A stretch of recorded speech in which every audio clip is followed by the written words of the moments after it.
God keep my head above water, don't let me drown. What's up, everyone? Welcome back to my channel. I have some interesting news for you. So I know it's been a couple of weeks since I posted my last video because things have been crazy, and I just got a new diagnosis. So a couple of weeks ago we got this test back that basically said I have toxins in my system from mold in my environment. And the funny thing is, we live in a house that is new. It's about 6 years old. We were the first people to live here. There's no visible mold anywhere. We've never had a flooded basement or anything like that. But I was having these toxins from something in the environment. So it turns out I have this diagnosis called CIRS. It stands for chronic inflammatory response syndrome. It's almost like a really bad allergic reaction, but not. My body reacts to like microscopic mold spores in the air, even if they're not growing, even if they are dormant. The symptoms of that include really severe fatigue, hormone imbalances, weight gain, which are very similar symptoms to my Lyme disease and chronic fatigue syndrome and Hashimoto's. And so it took us a really long time to figure out that I had this other thing because all of the symptoms overlap, and we didn't suspect it because, like I said, our house is new and there is no visible mold in it anywhere. So this was really surprising, but we finally did a test of the house. It's not an air test, it's called an ERMI test, and basically found out that I can't live in my house anymore and that I'm not going to get better and that my other treatments aren't going to be effective until I change my environment. So I'm actually going to be camping out in a tent on the deck tonight. I've been out here all day because I'm not allowed in the house anymore. My mom, won't let me in. I mean, I can go into go to the bathroom, and that's about it. But basically right now I'm not safe to even breathe the air in my own house because anything could have microscopic toxins in it. So we are going to be moving out and taking what we can, washing everything really well. But when we eventually get a rental house or somewhere kind of more permanent to live, we won't be able to bring anything, pretty much.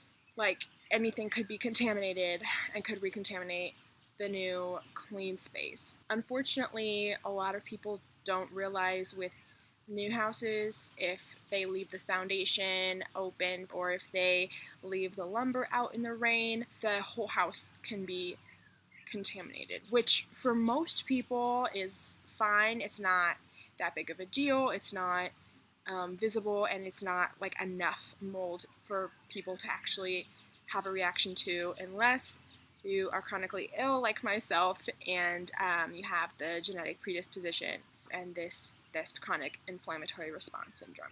And because all the stars have aligned in the worst possible way and I have all these things that make me sensitive to it, I have to move out of the house to somewhere that is as clean as possible so that I can get better and so that my treatments for everything else will start to work. And my one little piece of advice I want to give today is, I think so many people have wondered, when you get sick, when something bad happens, you think, oh my gosh, if this bad thing had to happen, why did it have to happen to me? It's something that a lot of people ask themselves, but if you think about it, I mean, obviously, if it didn't happen to you, it would be happening to someone else, and that's just as bad because that person is also a human person who doesn't want to be sick or doesn't want bad things to happen to them. I mean, you can drive yourself crazy asking yourself, why do bad things happen to good people? But I think that's focusing on the wrong things. So my advice to you is, when the next time something bad happens to you, something doesn't go your way, you're disappointed, instead of saying or feeling bad for yourself and saying why did this have to happen this way, think about, okay, how do I move forward now? What do I do now? How do I progress from this? And I mean, that being said, let's be realistic here. You're not gonna jump out of bed every day feeling like you just walked out of a Land's End catalog or something. Life isn't perfect, and it's okay to feel crappy. It really is. It's even okay, I think, to be angry or to feel sorry for yourself sometimes. Yeah, this is bad stuff. that should not have to happen to anyone. But the fact is, it is happening. So what are you going to do about it? Like, I hope for me that I grow as a person throughout all of this. I hope that my experiences will help other people, because I don't want to wait 10 years, 5 years, however long until I have a normal life and I feel better, to feel like I'm contributing to society and to be happy. So I've started asking myself, instead of looking forward to the future, what can I do someday when I'm 25? What can I do when I'm 30? Instead, I'm asking myself, what can I do today to make today better? What can I do today to accomplish something, to make a baby step in the direction of feeling happy and having a purpose? Because my life doesn't start when I get better.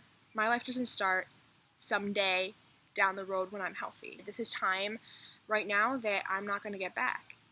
And I don't think that's a loss either. It's just something that I have to learn to work with and see the blessings and the good in what's happening now. I don't want to wait for tomorrow to live.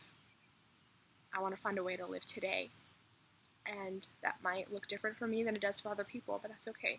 Like, all we can do is try our best to make our lives fruitful and happy and to be blessings to the people around us.